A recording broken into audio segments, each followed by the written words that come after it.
రైతుల పంటలు ఎండిపోకుండా ప్రభుత్వం ముందస్తుగా సాగునీరు విడుదల చేసిందని వెల్దుర్తి మండల కాంగ్రెస్ పార్టీ అధ్యక్షులు మహేష్ రెడ్డి అన్నారు. మెదక్ జిల్లా వెల్దుర్తి మండల కేంద్రంలో మంగళవారం కాంగ్రెస్ పార్టీ నాయకులు మీడియా సమావేశాలు నిర్వహించారు.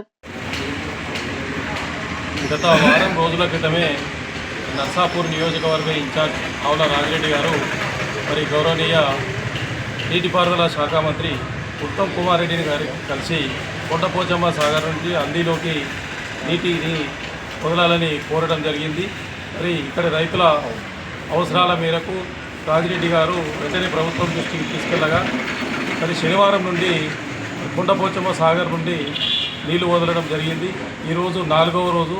మరి అధికారులు ఎప్పటిలాగానే వాళ్ళ ఉన్నటువంటి డైరెక్షన్స్ ప్రకారం వాళ్ళు నీళ్ళు వదులుతూ ఉన్నారు. ఇక్కడ ఇప్పుడే పంటలు ఎండిపోయినాయి, ఇక్కడ ఏదో నష్టం జరిగిందని పత్రికలలో వాళ్ళ పేర్లు చెప్పుకోవడానికి, పత్రికా స్టేట్మెంట్ ఇచ్చుకోవడానికి కేవలం ప్రకటనలు పరిమితమవుతారు. మరి నిజంగా అటువంటి పంటలు ఏంటేది ఉంటే ఎక్కడైనా ఎండినవి ఉంటే మరి నదీ పరివాహక ప్రాంతంలో ఎక్కడైనా వచ్చి మీరు చూపించాలని మేము కోరుతూ ఉన్నాం. ఇటువంటి తప్పుడు ప్రచారం మానుకోవాలి. ఖచ్చితంగా 2-3 రోజులు, ఈరోజు మరి మంగళవారం, ఈరోజు పొద్దున నాచారం గుట్ట వరకు నీళ్లు వచ్చినాయి. 2-3 రోజుల్లో మన హల్దీ ప్రాజెక్టులో కూడా నీరు చేరబోతుంది. ఈ అవకాశం మరి ఆవుల రాజిరెడ్డి గారు ఉత్తమ్ కుమార్ రెడ్డి దృష్టికి తీసుకుపోయినందుకు మరి మంత్రి గారికి, రాజిరెడ్డి గారికి రైతుల పక్షాన వెల్దుర్తి మండల కాంగ్రెస్ పార్టీ కృతజ్ఞతలు తెలియజేస్తాం.